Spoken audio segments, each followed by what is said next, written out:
নমস্কার। বাংলা সেরা গল্পে সবাইকে জানাই স্বাগত। শুরু করছি আজকের গল্প। গল্পের নাম পঞ্চপ্রিয়া পাঞ্চালী। লিখেছেন রাজশেখর বসু। পঞ্চপাণ্ডব অত্যন্ত অশান্তিতে আছেন। ইন্দ্রপ্রস্থের ঐশ্বর্য ত্যাগ করে 12 বৎসর বনবাস আর 1 বৎসর অজ্ঞাতবাস করতে হবে, এজন্য নয়।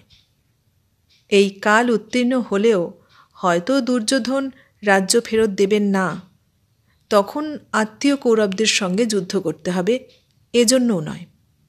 অশান্তির কারণ পাঞ্চালী 1 মাস তাঁর পঞ্চপতির সঙ্গে বাক্যালাপ বন্ধ করেছেন। রাজ্যত্যাগের পর পাণ্ডবরা প্রথমে কাম্যকবনে এসেছিলেন। এখন দৈত্যবনে নদীর তীরে আশ্রম নির্মাণ করে বাস করছেন। তাঁদের সঙ্গে পুরোহিত ধৌম্য এবং আরও অনেক ব্রাহ্মণ আছেন। সারথি ইন্দ্রসেন এবং অন্যান্য দাসদাসী আছে। দ্রৌপদীর সহচরী ধাত্রীকন্যা বালিকা সেবন্তী আছে। দ্রৌপদীর বিস্তর কাজ। বনবাসেও তাকে বৃহৎ সংসার চালাতে হয়। ভগবান সূর্যের দয়ায় তিনি যে তামার হাঁড়িটি পেয়েছেন তাতে রান্না সহজ হয়ে গেছে। দ্রৌপদীর না খাওয়া পর্যন্ত খাদ্য আপনেই বেড়ে যায়। সহস্র লোককে পরিবেশন করলেও কম পড়ে না। গৃহিণীর সকল কর্তব্যই দ্রৌপদী পালন করছেন, শুধু স্বামীদের সঙ্গে কথা বলেন না। কোনো অভাব হলে সেবন্তী তা পাণ্ডবদের জানায়। প্রায় 4 মাস হল পাণ্ডবরা বনবাসে আছেন। এ পর্যন্ত যুধিষ্ঠির প্রসন্ন মনে দিন যাপন করছিলেন, যেন বনবাসেই তিনি আজীবন অভ্যস্ত। ভীম প্রথম কিছু অসন্তোষ প্রকাশ করেছিলেন, কিন্তু পরে বেশ প্রফুল্ল হয়ে মৃগয়া নিয়েই থাকতেন। অর্জুন, নকুল, সহদেবও রাজ্যনাশের দুঃখ ভুলে গিয়েছিলেন, কিন্তু সম্প্রতি পাঞ্চালীর ভাবান্তর দেখে 5 জনেই উদ্বিগ্ন হয়েছেন। দূতসভায় অপমান আর রাজ্যনাশের দুঃখ দ্রৌপদী ভুলতে পারেননি। তিনি প্রায়ই বিলাপ করতেন যে তাঁর জ্যেষ্ঠ পতির নির্বুদ্ধিতা এবং অন্যান্য পতির অকর্মণ্যতার জন্যই এই দুর্দশায় পড়তে হয়েছে। যুধিষ্ঠির তাকে শান্ত করবার জন্য অনেক চেষ্টা করেছেন। ভীম বারবার আশ্বাস দিয়েছেন যে দুঃশাসনের রক্তপান আর দুর্যোধনের উরুভঙ্গ না করে তিনি ছাড়বেন না। অর্জুন, নকুল, সহদেবও তাকে বহুবার বলেছেন যে 13 বর্ষ দেখতে দেখতে কেটে যাবে, তারপর আবার সুদিন আসবে। কিন্তু কোনো ফল হয়নি। দ্রৌপদী তার রোষ দমন করতে না পেরে অবশেষে পঞ্চপাণ্ডবের সঙ্গে কথা বন্ধ করেছেন। দৈত্যবন থেকে দ্বারকা বহুদূর, তথাপি কৃষ্ণ রথে চড়ে মাঝে মাঝে পাণ্ডবদের দেখতে আসেন। 2-1 বার সত্যভামাকেও সঙ্গে এনেছেন। এবারে তিনি একাই এসেছেন। যুধিষ্ঠিরের কাছে সকল বৃত্তান্ত শুনে কৃষ্ণ দ্রৌপদীর গৃহে এলেন। কৃষ্ণ পাণ্ডবদের মামাতো ভাই, অর্জুনের সমবয়স্ক। সেকালে বৌদিদি আর বৌমার অনুরূপ কোনো সম্বোধন ছিল কিনা জানা যায় না, থাকলেও তার বাধা ছিল, কারণ সম্পর্কে কৃষ্ণ দ্রৌপদীর ভাসুরও বটেন, দেওরও বটেন। দ্রৌপদীর প্রকৃত নাম কৃষ্ণা, সেজন্য কৃষ্ণ তার সঙ্গে সখী সম্বন্ধ পাতিয়েছিলেন এবং দুজনেই পরস্পরকে নাম ধরে ডাকতেন। অভিবাদন ও কুশল প্রশ্ন বিনিময়ের পর কৃষ্ণ সহাস্যে বলিলেন, সখী কৃষ্ণা, তোমার চন্দ্রবদন রন্ধনশালার হন্ডিকার ন্যায় দেখাচ্ছে কেন? দ্রৌপদী বললেন, কৃষ্ণ, সবসময় পরিহাস ভালো লাগে না। কৃষ্ণ বললেন, তোমার কিসের দুঃখ? পাণ্ডবরা তোমার কোন অভাব পূর্ণ করতে পারছেন না তা আমাকে বলো। সূক্ষ্ম কৌশেয় বস্ত্র আর রত্নাভরণ চাও? গন্ধদ্রব্য চাও? এখানে শস্য দুর্লভ। তোমরা মৃগয়ালব্ধ মাংস আর বন্য ফল মূল শাকাদি খেয়ে জীবন ধারণ করছো। তাতে অরুচি হবার কথা, তার ফলে মনও অপ্রসন্ন হয়। জব, গোধূম, তণ্ডুল, মুদগাদি চাও? দুগ্ধবতী ধেনু চাও? ঘৃত, তৈল, গুড়, লবণ, হরিদ্রা আদ্রক চাও? 10-20 কলস উত্তম আসব পাঠিয়ে দেব। পৈষ্ঠী, মাধ্যি আর গৌরী মদিরা, মৈরেয় আর দ্রাক্ষেয় মদ্য সবই দ্বারকায় প্রচুর পাওয়া যায়। এখানে বোধহয় তালরস ভিন্ন কিছুই মেলে না।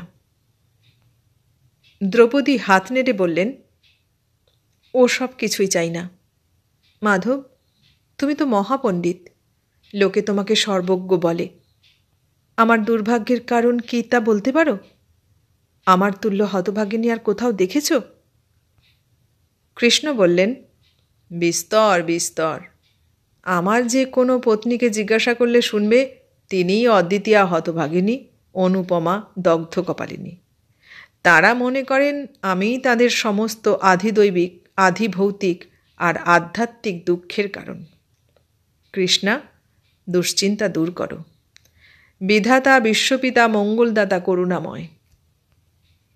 তুমি বিধাতার চাটুকার, তার নিষ্ঠুরতা দেখেও দেখছ না, কেবল করুণাই দেখছ। যাজ্ঞসেনী, তুমি কেবল নিজের দুর্ভাগ্যের বিষয় ভাবছ কেন? সৌভাগ্যও স্মরণ করো। তুমি ইন্দ্রপ্রস্থের রাজমহিষী, তোমার তুল্য গৌরবময়ী নারী আর কে আছে? তোমার বর্তমান দুর্দশা চিরদিন থাকবে না, আবার তুমি স্বপদে প্রতিষ্ঠিত হবে। যজ্ঞের অনল থেকে তোমার উৎপত্তি। তুমি অপূর্ব রূপবতী। তোমার পিতা পাঞ্চাল রাজ দ্রুপদ বর্তমান আছেন। তোমার 2 মহাবল ভ্রাতা আছেন। তোমার 5 বীরপুত্র অভিমন্যুর সঙ্গে দ্বারকায় আমাদের ভবনে শিক্ষা লাভ করছে।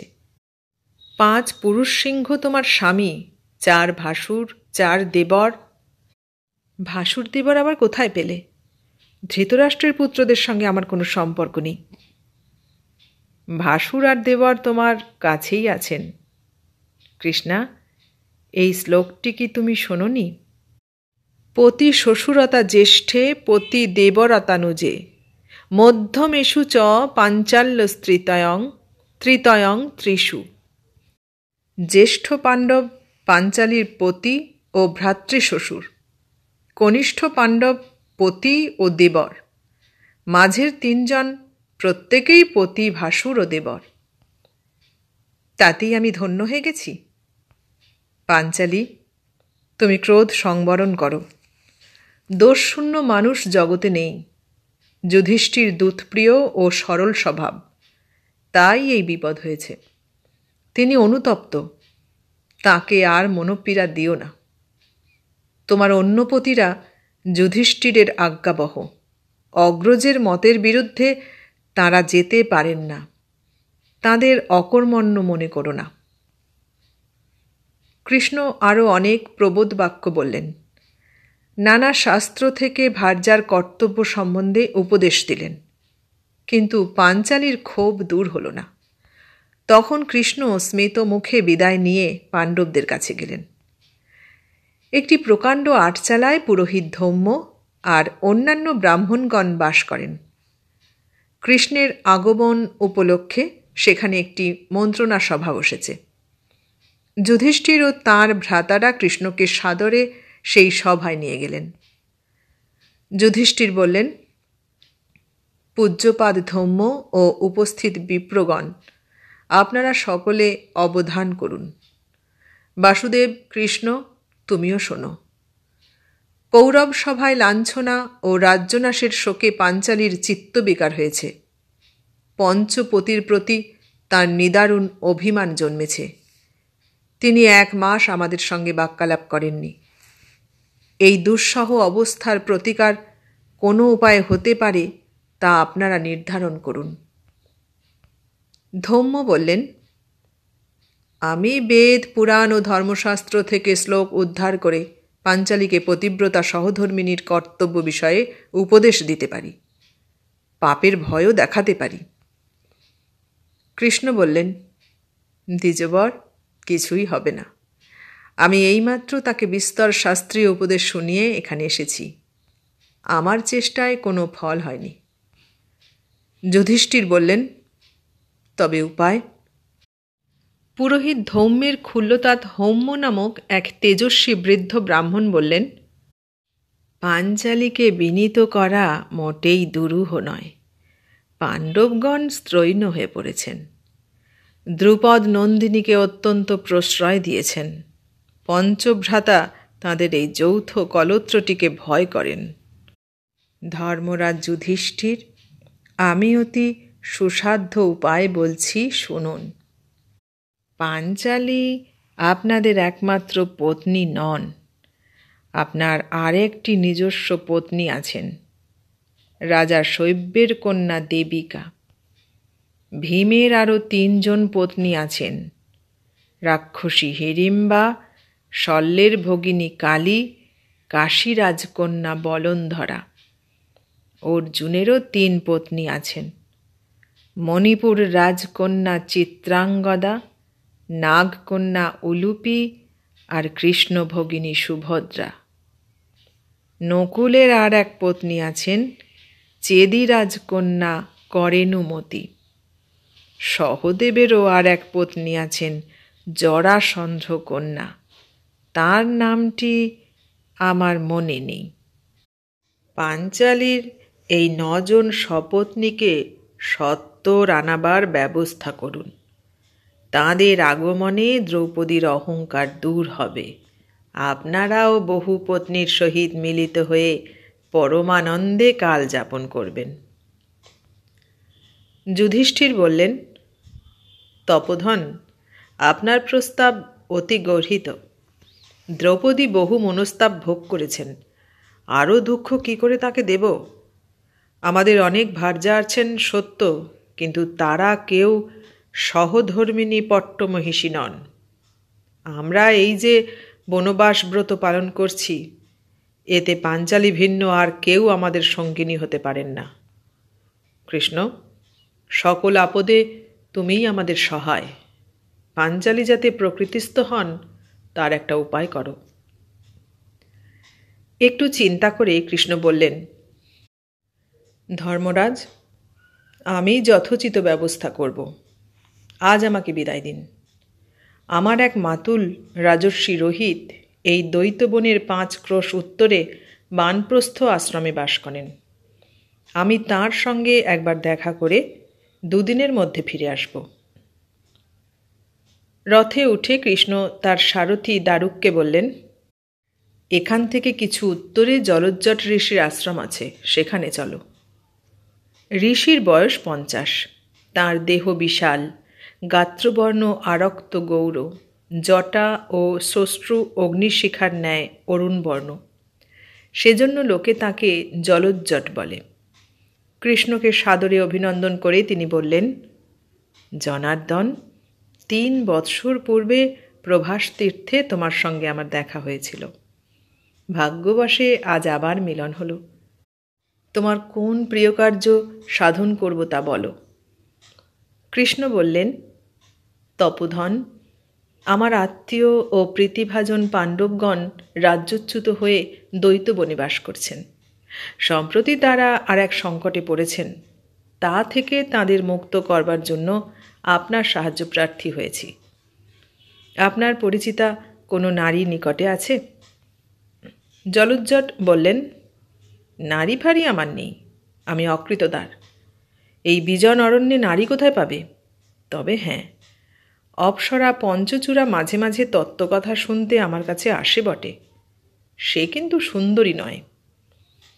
কৃষ্ণ বললেন, সুন্দরীর প্রয়োজন নেই, পঞ্চচূড়া চিৎকার করতে পারে তো, তাহলেই আমার উদ্দেশ্য সিদ্ধ হবে।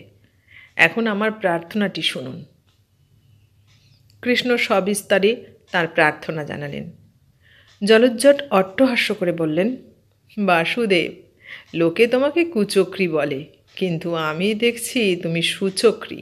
তোমার উদ্দেশ্য সাধু। নিশ্চিত থাকো, তোমার অনুরোধ নিশ্চয়ই রক্ষা করব। 2 দিন পরে অপরাহ্নকালে আমি পাণ্ডবদের আশ্রমে উপস্থিত হব। প্রণাম করে কৃষ্ণ বিদায় নিলেন এবং আরও উত্তরে যাত্রা করে রাজর্ষি রোহিতের আশ্রমে এলেন। ইনি বলদেব জননী রোহিণীর ভ্রাতা। বানপ্রস্থ অবলম্বন করে সস্ত্রীক অরণ্যবাস করছেন। কৃষ্ণকে দেখে প্রীত হয়ে বললেন, বৎস, বহুকাল পরে তোমাকে দেখছি। তুমি এখানে কিছুদিন অবস্থান করে তোমার মাতুলানি ও আমার আনন্দ বর্ধন করো। দ্বারকার সব কুশল তো? কৃষ্ণ বললেন, পূজ্যপাদ মাতুল, সমস্তই কুশল। আমি আপনাদের চরণ দর্শন করতে এসেছি, দীর্ঘকাল থাকতে পারবো না। দুদিন পরেই বিশেষ প্রয়োজনে পাণ্ডবাশ্রমে আমাকে ফিরে যেতে হবে। পাণ্ডবগণের পোষ্যবর্গ প্রায় 200। প্রতিদিন দুবেলা এই সমস্ত লোকের আহারের ব্যবস্থা করতে হয়। দ্বৈতবনে হাটবাজার নেই, তণ্ডুলাদি শস্য পাওয়া যায় না। কালে ভদ্রে দরদ পুক্কস প্রভৃতি প্রত্যন্তবাসীরা কিছু যব আর মধু এনে দেয়। মৃগয়ালব্ধ পশুর মাংস এবং স্বচ্ছন্দ বনজাত ফলমূল ও শাকই পাণ্ডবগণের প্রধান খাদ্য। প্রত্যহ প্রাতকৃত্য সমাপন করেই পঞ্চপাণ্ডব মৃগয়ায় নির্গত হন। আজ একটি বৃহৎ বরাহ দেখে তারা উৎফুল্ল হলেন, কারণ বরাহ মাংস তাদের আশ্রিত বিপ্রগণের অতিশয় প্রিয়। অর্জুন শরাঘাত করলেন, কিন্তু বিদ্ধ হয়েও বরাহ মরল না। বেগে ধাবিত হয়ে নিবিড় অরণ্যে মিলিয়ে গেল। তখন পঞ্চপাণ্ডব সকলেই স্বরমোচন করলেন। সঙ্গে সঙ্গে নারীকণ্ঠে আর্তনাদ উঠল, হা নাথ, হতহম্মি! তাঁদের স্বরাঘাতে কি স্ত্রী হত্যা হল?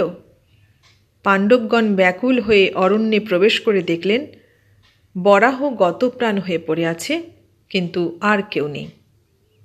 চতুর্দিকে অন্বেষণ করেও তারা কিছু দেখতে পেলেন না। ভীম বললেন, নিশ্চয় রাক্ষসী মায়া। মারীচ একই প্রকার চিৎকার করে শ্রীরামকে বিভ্রান্ত করেছিল। যুধিষ্ঠির শঙ্কিত হয়ে বললেন, আশ্রমে শীঘ্র ফিরে চলো, জানি না কোনো বিপদ হলো কিনা। ভীম, তুমি বরাহটাকে কাঁধে নাও। সকলে আশ্রমে এসে দেখলেন কোনো বিপদ ঘটেনি। পাঞ্চালী সূর্যদত্ত তাম্রস্থালিতে বরাহ মাংস পাক করলেন, প্রচুর পরিমাণে ভোজন করে পরিতৃপ্ত হলেন। অপরাহ্নকালে একটি বৃহৎ অশ্বত্থ তরুর তলে সকলে বসেছেন। পুরোহিত ধম্ম, যম, নচিকেতার উপাখ্যান বলছেন। পাঞ্চালীও একটি পশ্চাতে বসে এই পবিত্র কথা শুনছেন। এমন সময় মূর্তিমান বিপদরূপে জলোজ্জট ঋষি উপস্থিত হলেন। তাঁর জটা ও শ্মশ্রু অগ্নিজ্বালার ন্যায় ভয়ঙ্কর, মুখ ক্রোধে রক্তবর্ণ, চক্ষু বিস্ফারিত ও ভ্রুকুটি কটিল। হুঙ্কার করে জলোজ্জট বললেন, ওরে রে নারীঘাতক পাপীবৃন্দ, আজ ব্রহ্মশাপে তোমাদের নরকে প্রেরণ করব। যুধিষ্ঠির কৃতাঞ্জলি হয়ে বললেন, ভগবান, আমরা কোন মহাপাপ করেছি? জলোজ্জট উত্তর দিলেন, তোমরা স্বরাঘাতে আমার প্রিয় ভার্যাকে বধ করেছ। ধিক তোমাদের ধনুর্বিদ্যা! একটা বরাহ মারতে গিয়ে ঋষিপত্নীর প্রাণ হরণ করেছ। যুধিষ্ঠিরাদি পঞ্চভ্রাতা কাতর হয়ে ঋষির চরণে নিপতিত হলেন। পাঞ্চালীয় গলবস্ত্র হয়ে যুক্ত করে অশ্রুবর্ষণ করতে লাগলেন। যুধিষ্ঠির বললেন, প্রভু, আমরা অজ্ঞাতসারে মহাপাপ করে ফেলেছি। আপনি যে দণ্ড দেবেন, যতই কঠোর হোক, তাই শিরোধার্য করব। দ্রৌপদী এগিয়ে এসে বললেন, মহামুনি, আমার স্বামীদের স্বরাঘাতে আপনার প্রিয়া ভার্যার প্রাণ বিয়োগ হয়েছে। তার দণ্ডস্বরূপ আপনি আমার প্রাণ নিয়ে এদের মার্জনা করুন। মধ্যম পাণ্ডব, তুমি চিতা রচনা করো, আমি অগ্নিপ্রবেশে প্রাণ বিসর্জন দেব। জলোজ্জট আবার হুঙ্কার দিয়ে বললেন, তুমি তো দেখছি অতি নির্বুদ্ধি রমণী। তোমার প্রাণ বিসর্জনে কি আমার পত্নী জীবিত হবে? আমি পত্নী চাই, এই দণ্ডেই চাই। পাণ্ডবরা আমাকে বিপত্নিক করেছে, আমি পাণ্ডব পত্নী পাঞ্চালীকে চাই। এই বলে জলোজ্জট মুনি উন্মত্তের ন্যায় নৃত্য করে ভূমিতে পদাঘাত করতে লাগলেন। যুধিষ্ঠির যুক্তকারে বললেন, প্রভু প্রসন্ন হন, পাঞ্চালী ভিন্ন যা চাইবেন তাই দেব। ইয়ং হি নঃ প্রিয়া ভার্যা প্রাণেভ্যহপি গরীয়সী মাতেব পরিপাল্লা চ পূজ্যা জ্যেষ্ঠেব চ শশা। আমাদের এই প্রিয় ভার্যা প্রাণাপেক্ষা গরীয়সী, মাতার ন্যায় পরিপালনিয়া, জ্যেষ্ঠা ভগিনীর ন্যায় মাননীয়া। একে আমরা কি করে ত্যাগ করব? আপনি বরং শাপানলে আমাকে ভস্মীভূত করে ফেলুন, পাঞ্চালীকে নিষ্কৃতি দিন। জলজ্জট বললেন, অহ, কি মূর্খ! তুমি পুড়ে মরলে পাঞ্চালী সহমৃতা হবে, অনর্থক নারী হত্যার নিমিত্তরূপে আমিও পাপগ্রস্ত হব। পাঞ্চালীকেই চাই। ভীম করজোরে বললেন, তপোধন, আমি একটি নিবেদন করছি, শুনতে আজ্ঞা হোক। আপনি জ্যেষ্ঠা পাণ্ডববধূ শ্রীমতী হিড়িম্বাকেই গ্রহণ করুন। পাঞ্চালীর পূর্বেই তার সঙ্গে আমার বিবাহ হয়েছিল। জলজ্জট বললেন, তুমি অতি ধৃষ্ট দুষ্ট প্রতারক, একটা রাক্ষসীকে আমার স্কন্ধে ন্যস্ত করতে চাও? ভীম বললেন, প্রভু, হিড়িম্বা রাক্ষসী হলেও যখন মানবীর রূপ ধরেন তখন তাকে ভালোই দেখায়। তাকে যদি যথেষ্ট মনে না করেন তবে আমাদের আরও 8 জন অতিরিক্ত পত্নী আছেন, সবকটিকে নিয়ে পাঞ্চালীকে মুক্তি দিন। আমার ভ্রাতারা নিশ্চয় এতে সম্মত হবেন। নকুল সহদেব সমস্বরে বললেন, নিশ্চয় নিশ্চয়। জলজ্জট বললেন, তোমাদের অপর পত্নীরা এখানে নেই, অনুপস্থিত বস্তু দান করা যায় না। আমি এই মুহূর্তেই পত্নী চাই, পাঞ্চালীকেই চাই। অর্জুন বললেন, প্রভু, ধর্মরাজ আর পাঞ্চালীকে নিষ্কৃতি দিন। আমাদের 4 ভ্রাতাকে ভস্ম করে আপাতত আপনার ক্রোধ উপশান্ত করুন। এরপর অবসর মতো একটি ঋষিকন্যার পানি গ্রহণ করবেন। জলজ্জট বললেন, তোমরা সকলেই মূর্খ, তথাপি তোমাদের আগ্রহ দেখে আমি কিঞ্চিত প্রীত হয়েছি। তোমাদের ভস্ম করে আমার কোনো লাভ হবে না। আমি পত্নী চাই, যে আমার সেবা করবে। যদি নিতান্তই দ্রৌপদীকে ছাড়তে না চাও তবে তার নিষ্ক্রয় স্বরূপ তোমরা পঞ্চভ্রাতা আজীবন আমার দাসত্বে নিযুক্ত থাকো। যুধিষ্ঠির বললেন, মহর্ষি, তাই হোক, আমরা আজীবন দাস হয়ে আপনার সেবা করব। ধৌম্য বললেন, মুনিবর, কাজটা কি ভালো হবে? তার চেয়ে বরং পঞ্চগব্য, ভক্ষণ, চান্দ্রায়ণ ইত্যাদি প্রায়শ্চিত্তের ব্যবস্থা করুন। অর্থ তো এদের এখন নেই। 13 বর্ষের অন্তে রাজ্যোদ্ধারের পর যত চাইবেন এরা দেবেন। জলজ্জট প্রচণ্ড গর্জন করে বললেন, তুমি কে হে বিপ্র? আমাদের কথার উপর কথা কইতে এসেছ? ওরে, কে আছিস? একটা দীর্ঘ রজ্জু নিয়ে আয়। যুধিষ্ঠির বললেন, প্রভু, রজ্জুর প্রয়োজন নেই, আমাদের উত্তরীয় দিয়েই বন্ধন করুন। জলজ্জট যুধিষ্ঠিরাদি প্রত্যেকের কোটি দেশে উত্তরীয়ের এক প্রান্ত বাঁধলেন এবং অপর প্রান্তের গুচ্ছ ধারণ করে পাণ্ডবাশ্রম থেকে নিষ্ক্রান্ত হলেন। দ্রৌপদী আর্তনাদ করে সংজ্ঞাহীন হয়ে পড়ে গেলেন। ধৌমাদি বিপ্রগণ স্তম্ভিত ও হতবাক হয়ে রইলেন। চেতনা লাভের পর দ্রৌপদী দেখলেন তিনি তার কক্ষে সেবন্তীর ক্রোড়ে মস্তক রেখে শুয়ে কৃষ্ণ তাকে তালবৃন্ত দিয়ে বিজন করছেন। দ্রৌপদী বললেন, হা পঞ্চ আর্যপুত্র, কোথায় আছো তোমরা? কৃষ্ণ বললেন, কৃষ্ণা, আশ্বস্ত হও, পঞ্চপাণ্ডব নিরাপদে আছেন। তাঁরা অশ্বত্থ তরুতলে উপবিষ্ট হয়ে পাপনাশের জন্য অঘমর্ষণ মন্ত্র জাপ করছেন। তুমি একটু সুস্থ হলেই তোমাকে তাদের কাছে নিয়ে যাব। সেই ভয়ঙ্কর ঋষি কোথায়? আর ভয় নেই, তিনি পঞ্চপাণ্ডবকে পশুর ন্যায় বন্ধন করে নিয়ে যাচ্ছিলেন। দৈবক্রমে পথে আমার সঙ্গে দেখা হলো।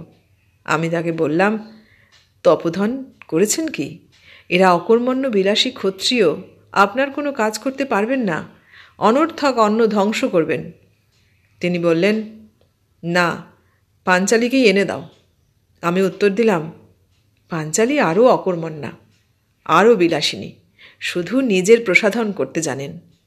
আমি ফিরে গিয়ে আপনাকে একটি কর্মিষ্ঠা ব্রজনারী পাঠিয়ে দেব। আপাতত আপনি পাঞ্চালীর নিষ্ক্রিয় স্বরূপ এই সর্বৎসা ধেনু নিন, দধি দুগ্ধ ঘৃতাদি খেয়ে বাঁচবেন। আমার মাতুল রাজর্ষি রোহিত এটি আমাকে উপহার দিয়েছেন। জলজ্জট মুনি তাতেই সম্মত হয়ে পাঞ্চালীর পতিদের মুক্তি দিলেন। দ্রৌপদী বললেন, ধন্য সেই ধেনু, যার মূল্য পাণ্ডব মহিষীর সমান। কিন্তু ঋষিপত্নী হত্যার পাপ থেকে পাণ্ডবগণ মুক্তি পাবেন কি করে? কৃষ্ণ সহাস্যে বললেন, ঋষিপত্নী হত্যা হয়নি। অপ্সরা পঞ্চচূড়া ঠিক তাঁর পত্নী নন, সে বাদাসী বলা যেতে পারে। বরাহ তাঁকে ঈষৎ দন্তাঘাত করেছিল। তিনি ভয়ে চিৎকার করে আশ্রমে পালিয়ে গিয়ে মূর্ছিত হয়েছিলেন। জলজ্জট তাঁকে দেখে ভেবেছিলেন বুঝি মরে গেছেন। পাণ্ডবদের মুক্তিলাভের পর আমি ঋষির সঙ্গে তাঁর আশ্রমে গিয়ে দেখলাম পঞ্চচূড়া দোলনায় দুলছেন। দ্রৌপদী বললেন, কৃষ্ণ, এখনই আমাকে পতিগণের সকাশে নিয়ে চলো। আমি অপরাধিনী। 1 মাস তাঁদের উপেক্ষা করেছি। এখন কোন বাক্যে ক্ষমা ভিক্ষা করব? পাঞ্চালী, ক্ষমা চেয়ে অনর্থক তাঁদের বিব্রত করো না। তাঁরা তো তোমার উপর অপ্রসন্ন হননি। বহুদিন পরে তোমার সম্ভাষণ শোনবার জন্য তাঁরা তৃষিত চাতকের ন্যায় উদ্গ্রীব হয়ে অপেক্ষা করছেন। গোবিন্দ, আমি তাদের কি বলবো? পুরুষ জাতি ভার্যার মুখে নিজের স্তুতি শুনলে যেমন পরিতৃপ্ত হয়, তেমন আর কিছুতে হয় না। কৃষ্ণা, তুমি পঞ্চপাণ্ডবের কাছে গিয়ে তাঁদের স্তুতি করো। কৃষ্ণ, আমি তাদের গঞ্জনাই দিয়েছি। এই দগ্ধ মুখে স্তুতি আসবে কেন? কি বলবো তুমি শিখিয়ে দাও। সখী কৃষ্ণা, বাগদেবী তোমার রসনায় অধিষ্ঠান করবেন। তুমি আজ সর্বসমক্ষে অসংকোচে তাঁদের সংবর্ধনা করো। এখন আমার সঙ্গে পতি সন্দর্শনে চলো। সেবন্তী, মাল্য প্রস্তুত হয়েছে? সেবন্তী একটা ঝুড়ি দেখিয়ে বললে, এই যে, অন্য ফুল পাওয়া গেল না, শুধু কদম ফুলের মালা। কৃষ্ণ বললেন, ওতেই হবে। ধৌম্যাদি দ্বিজগণে বেষ্টিত হয়ে পঞ্চপাণ্ডব অশ্বত্থ তরুমূলে উপবিষ্ট ছিলেন। তাঁদের মন্ত্রজপ সমাপ্ত হয়েছে। কৃষ্ণ সহিত দ্রৌপদীকে আসতে দেখে সকলে গাত্রোত্থান করলেন। পঞ্চপাণ্ডবের প্রতি দৃষ্টি নিবন্ধ করে দ্রৌপদী কৃতাঞ্জলিপটে পাষাণ প্রতিমার ন্যায় নিষ্পন্দ হয়ে দাঁড়িয়ে রইলেন। কৃষ্ণ বললেন, পাঞ্চালী, তোমার মৌন ভঙ্গ করো। পাঞ্চালী গদগদ কণ্ঠে বলতে লাগলেন, দেবসম্ভব পঞ্চ আর্যপুত্র, পতি মহিমায় অভিভূত হয়ে আমি সম্ভাষণ করছি। যা মনে আসছে তাই বলছি। আমার প্রগল্ভতা ক্ষমা করো। পিতৃভবনের স্বয়ংবর সভায় ধনঞ্জয়কে দেখে আমি মুগ্ধ হয়েছিলাম। ইনি লক্ষ্যভেদ করলে আনন্দে বিবশ হয়েছিলাম। একেই প্রতিরূপে পাব ভেবে নিজেকে শতধন্য জ্ঞান করেছিলাম। কিন্তু বিধাতা আর গুরুজনরা আমার ইচ্ছা অনিচ্ছার অপেক্ষা রাখেননি। পঞ্চভ্রাতার সঙ্গে আমার বিবাহ দিলেন। অন্তর্যামী সাক্ষী, কিছুকাল পরে আমার সকল ক্ষোভ দূর হইল। পঞ্চপতি আমার অন্তরে একীভূত হয়ে গেলেন। পঞ্চেন্দ্রিয়ের অনুভূতি যেমন পৃথক পৃথক এবং একযোগে অন্তঃকরণ রঞ্জিত করে, সেইরূপ পঞ্চপতি স্বতন্ত্র ও মিলিতভাবে আমার হৃদয় উদ্ভাসিত করেছেন। পাণ্ডবাগ্রজ ইন্দ্রপ্রস্থে যখন পট্টমহিষী ছিলাম, তখন বসনভূষণে ও প্রসাধনে আমি প্রচুর অর্থ ব্যয় করেছি। প্রিয়জনকে মুক্ত হস্তে দান করেছি। যখন যা চেয়েছি তুমি তখনই তা দিয়েছ। প্রশ্ন করনি, অপব্যয়ের জন্য অনুযোগ করনি। দাসদাসীদের আমি শাসন করেছি। তোমার প্রিয় পরিচারকগণ আমার কঠোরতার জন্য তোমার কাছে অভিযোগ করেছে, কিন্তু তুমি কর্ণপাত করনি, পাছে পাণ্ডব মহিষীর মর্যাদা ক্ষুণ্ণ হয়। তুমি শান্তিপ্রিয়, ক্ষমাশীল, ধর্মভীরু। তোমার ধর্মাধর্মের বিচার পদ্ধতি না বুঝে আমি বহু ভর্ৎসনা করেছি, তথাপি এই অপ্রিয়বাদিনীর প্রতি ক্রুদ্ধ হওনি। অজাতশত্রু মহামান্য ধর্মরাজ, তোমার মহত্ব বোঝবার শক্তি কজনের আছে? মধ্যম পাণ্ডব, তুমি জরাসন্ধ বিজয়ী মহাবল, দুঃসাধ্য কর্মই তোমার যোগ্য, কিন্তু আমি ক্ষুদ্র বৃহৎ নানা কর্মে তোমাকে নিযুক্ত করেছি। আমার প্রতি প্রীতিবশে তুমি যেন ধন্য হয়ে সে সকল সম্পাদন করেছ। তুমি ভোজন বিলাসী, রন্ধন বিদ্যায় পারদর্শী। ইন্দ্রপ্রস্থে বহু সংখ্যক নিপুণ সুপকার তোমার তৃপ্তি বিধান করত, কিন্তু এই অরণ্যাবাসে আমি যে সামান্য ভোজ্য এক পাকে রন্ধন করে তোমাকে দিয়ে থাকি, তাতেই তুমি তুষ্ট হও। কখনো অনুযোগ করো না যে বিস্বাদ বা অতি লবণ বা অনুলবণ হয়েছে। নরশার্দুল, তোমাদের সকলের চেষ্টায় রাজ্যোদ্ধার হবে, কিন্তু আমার লাঞ্ছনার যোগ্য প্রতিশোধ একমাত্র তুমি নিতে পারবে।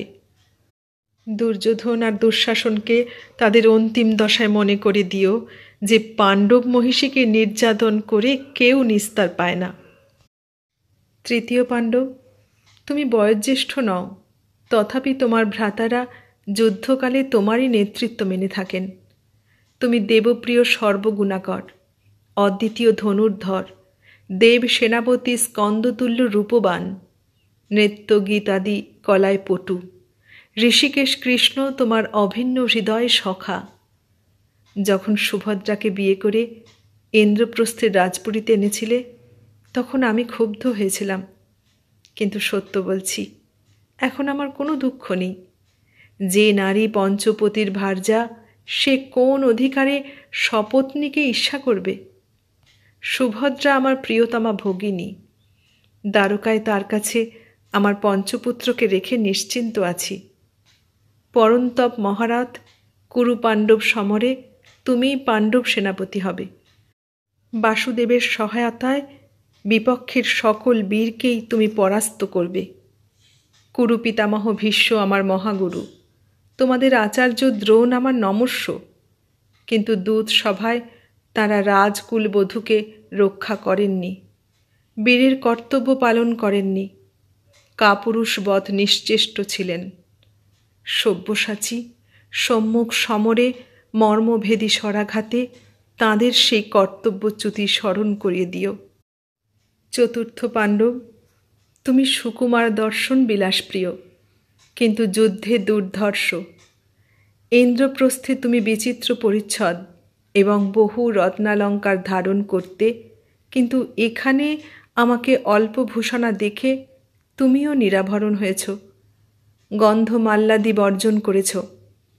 তোমার সমবেদনায় আমি মুগ্ধ হয়েছি।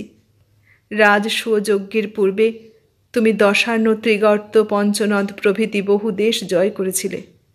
আগামী সমরেও তুমি জয়লাভ করে যশস্বী হবে। কনিষ্ঠ পাণ্ডব, তুমি আমার পতি ও দেবর, প্রেম ও স্নেহের পাত্র, বিশেষভাবে স্নেহেরই পাত্র। বনযাত্রাকালে আর্যা কুন্তী আমাকে বলেছিলেন, পাঞ্চালী, আমার পুত্র সহদেবকে দেখো, সে যেন বিপদে অবসন্ন না হয়। নির্ভীক অরিন্দম, তুমি অবসন্ন হওনি, যুদ্ধের জন্য অধীর হয়ে আছো। পূর্বে তুমি মাহিষ্যতিরাজ দুর্মতি নীলকে এবং কালমুখ নামক নররাক্ষসগণকে পরাস্ত করেছিলে। দুরাত্মা কৌরবগণের সহিত যুদ্ধেও তুমি নিশ্চয় বিজয়ী হবে। হে দেবপ্রতিম মহাপ্রাণ পঞ্চপতি, দেব বন্দনাকালে দেবতার দোষ কীর্তন কেউ করে না। তোমাদের দোষের কথাও এখন আমার মনে নেই। আজ আমার জন্য তোমরা জীবন দিতে উদ্যত হয়েছিলে, দাসত্ব বরণ করেছিলে। কোন নারী আমার তুল্য পতিপ্রিয়া? পতি নির্বাসিতা সীতা নয়, পতি পরিত্যক্তা দময়ন্তীও নয়। তোমরা অপর পত্নীদের পিত্রালয়ে রেখে কেবল আমাকে সঙ্গে নিয়ে দীর্ঘ 13 বৎসর যাপন করতে এসেছ। 1, 2 বা 3 অখণ্ড পত্নীর পরিবর্তে আমার পঞ্চমাংশেই তুষ্ট আছো। কোন স্ত্রী আমার ন্যায় গৌরবিনী? কোন পতি তোমাদের ন্যায় সংযমী? বহু বর্ষ পূর্বে পিতৃগৃহে বিবাহ মণ্ডপে একই দিনে তোমাদের কণ্ঠে একে একে মাল্য দিয়েছিলাম। আজ এই অরণ্য ভূমিতে মুক্তাকাশ তলে একই ক্ষণে পুনর্বার দিচ্ছি। মহানুভব পঞ্চপতি, প্রসন্ন হও, স্নিগ্ধ নয়নে আমাকে দেখো। পাঞ্চালী পঞ্চপাণ্ডবের কণ্ঠে মালা দিলেন। সেবন্তী শঙ্খধ্বনি করলে। বিপ্রগণ সাধু সাধু বললেন। কৃষ্ণ আনন্দে করতালি দিলেন। তারপর দ্রৌপদীর মস্তকে করপল্লব রেখে যুধিষ্ঠির বললেন, পাঞ্চালী, তোমাকে অতিশয় ক্লান্ত ও অবসন্ন প্রায় দেখছি। এখন স্বগৃহে বিশ্রাম করবে চলো। যুধিষ্ঠির ও দ্রৌপদী প্রস্থান করলেন। কৃষ্ণকে অন্তরালে নিয়ে গিয়ে অর্জুন বললেন, মাধব, জলজ্জট ঋষ্টিকে পেলে কোথায়? তার অভিনয় উত্তম হয়েছে, কিন্তু হাস্যদমনের জন্য তিনি বিকট মুখভঙ্গি করছিলেন। ভাগ্যক্রমে ধর্মরাজ, পাঞ্চালী ও আর সকলে তা লক্ষ্য করেননি। ভীম বললেন, ওহে কৃষ্ণ, একবার এদিকে এসো তো। পাঞ্চালী বোধহয় আর কখনো আমাদের গঞ্জনা দেবেন না, কি বলো? কৃষ্ণ বললেন, মাঝে মাঝে দেবেন বই কি, ওর বাকশক্তির তো কিছুমাত্র হানি হয়নি। এতক্ষণ শুনলে রাজশেখর বসুর লেখা গল্প পঞ্চপ্রিয়া পাঞ্চালী। কেমন লাগলো গল্পটা? ভালো লাগলে লাইক, কমেন্ট, শেয়ার করো, আর নতুন বন্ধু হলে সাবস্ক্রাইব করার অনুরোধ রইল। সবাইকে অনেক ধন্যবাদ জানিয়ে আজ এখানেই শেষ করলাম।